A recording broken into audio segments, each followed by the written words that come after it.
ਤੇ ਸਰਮਦ ਸਾਹਿਬ ਦੀ ਇੱਕ ਨਜ਼ਮ ਹੈਗੀ ਸੀ, ਕਿਉਂ ਨਾ ਕੱਢਾਂ ਗਾਲ, ਮੈਨੂੰ ਬਹੁਤ ਪਸੰਦ ਹੈ।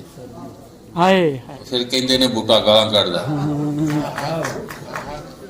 ਤੇ ਮੈਂ ਇੱਕ ਗਜ਼ਲ ਗਾਲ ਵਾਲੀ ਗਾਲ ਵਾਲੀ ਜਿੰਦੇ ਐਂਡ ਤੇ ਗਾਲ ਵਾਹ ਜੀ। ਰੰਗਤ ਹਾਏ ਹਾਏ ਮੈਂ ਨਫਾਸਤ ਉਹਦੇ ਗੁੱਲਾਂ ਦੀ, ਰੰਗਤ ਮੈਂ ਨਫਾਸਤ ਉਹਦੇ ਬੁੱਲਾਂ ਦੀ, ਐਸੀ ਤੈਸੀ ਕਰ ਦਿੰਦੀ ਹੈ ਫੁੱਲਾਂ ਦੀ। ਵਾਹ। ਸਾਰੀ ਉਮਰ ਸਜ਼ਾ ਭੁਗਤਣੀ ਪੈਂਦੀ ਹੈ। ਵਾਹ ਵਾਹ। ਅਕਸਰ ਵਕਤੋਂ ਪਹਿਲਾਂ ਹੋਈਆਂ ਭੁੱਲਾਂ ਦੀ, ਸਾਰੀ ਉਮਰ ਸਜ਼ਾ ਭੁਗਤਣੀ ਪੈਂਦੀ ਹੈ, ਅਕਸਰ ਵਕਤੋਂ ਪਹਿਲਾਂ ਹੋਈਆਂ ਭੁੱਲਾਂ ਦੀ।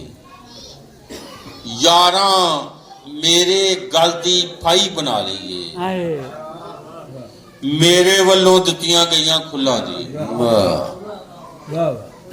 ਯਾਰਾਂ ਮੇਰੇ ਗਲ ਦੀ ਫਾਈ ਬਣਾ ਲਈਏ, ਮੇਰੇ ਵੱਲੋਂ ਦਿੱਤੀਆਂ ਗਈਆਂ ਖੁੱਲਾਂ ਦੀ। ਮੈਂ ਪੱਥਰ ਦੀ ਬੇੜੀ ਲੈ ਕੇ ਟੁਰਿਆ ਵਾਂ, ਮੈਨੂੰ ਕੀ ਪਰਵਾਹ ਹੈ ਛੱਲਾਂ ਛੁੱਲਾਂ ਦੀ। ਮੈਂ ਪੱਥਰ ਦੀ ਬੇੜੀ ਲੈ ਕੇ ਟੁਰਿਆ ਵਾਂ, ਮੈਨੂੰ ਕੀ ਪਰਵਾਹ ਹੈ ਛੱਲਾਂ ਛੁੱਲਾਂ ਦੀ। ਰੱਬ ਦੇ ਨਾਂ ਤੇ ਬੰਦੇ ਮਾਰੀ ਜਾਣਾ ਏ,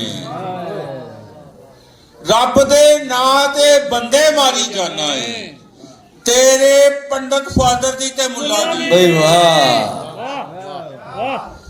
ਰੱਬ ਦੇ ਨਾਂ ਤੇ ਬੰਦੇ ਮਾਰੀ ਜਾਣਾ ਏ, ਤੇਰੇ ਪੰਡਤ ਫਾਦਰ ਦੀ ਤੇ ਮੁੱਲਾ ਦੀ।